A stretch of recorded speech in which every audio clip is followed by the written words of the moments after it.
ఆ స్పిరిట్ను తీసుకోవాలి తప్ప వాళ్ళు 64 ఉన్నారు, మేము 39 మంది ఉన్నాం, మేము అచ్చోసిన ఆంబోతుల్లాకున్నాం, మేము పోడియంలోకి వచ్చి కుస్తీలు కొట్లాడతాం, ఈ రకమైన భాష వారి గౌరవానికి కానీ ఈ సభను నడిపించుకోవడానికి కానీ సహకరించదు.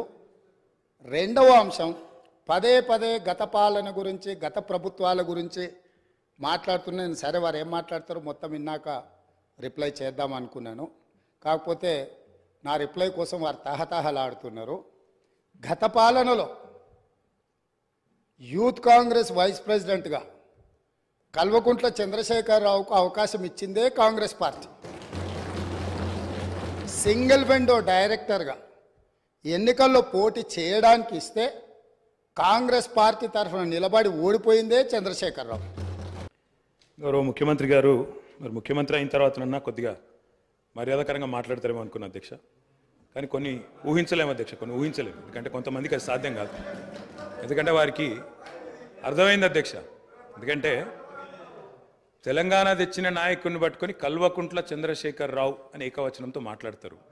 తెలంగాణను వ్యతిరేకించిన వాళ్ళనేమో గారు గారు అని మాట్లాడినప్పుడే అర్థమైంది అధ్యక్ష వారి సంస్కారం ఏందో, వారి పరిజ్ఞానం ఏందో అర్థమైంది అధ్యక్ష. అచ్చోసిన ఆంబోతు, ఇది ఒక ముఖ్యమంత్రి మాట్లాడిన మాట. అచ్చోసిన ఆంబోతు అధ్యక్ష. ఎవరు అధ్యక్ష అచ్చోసిన ఆంబోతు? చీమలు పెట్టిన పుట్టలో దూరిన పాము అధ్యక్ష. కాంగ్రెస్ అనే పార్టీలో పాపం మా బట్టన్న, మా శ్రీధర్ అన్న, మా దామోదర్ అన్న, మా ప్రభాకర్ అన్న, అదేవిధంగా మా ఉత్తమన్న, మా కోమటిరెడ్డి వెంకటరెడ్డి అన్న, మా దామోదర్ అన్న, వీళ్ళందరూ కలిసి పెట్టిన పార్టీలో ఇవాళ దూరి ముఖ్యమంత్రి పదవి తీసుకుని ఆయన చీమలు పెట్టిన పుట్టలో పాముల గురించి మాట్లాడితే చాలా చండాలంగా ఉంటుంది సార్. దయచేసి ఇంకొక మాట అధ్యక్ష. అధ్యక్ష, ఎన్ఆర్ఐలు నాన్ రిలయబుల్ అన్నారు. ఇవాళ దూరి ముఖ్యమంత్రి పదవి తీసుకుని ఆయన చీమలు పెట్టిన పుట్టలో పాముల గురించి మాట్లాడితే చాలా చండాలంగా ఉంటుంది సార్. దయచేసి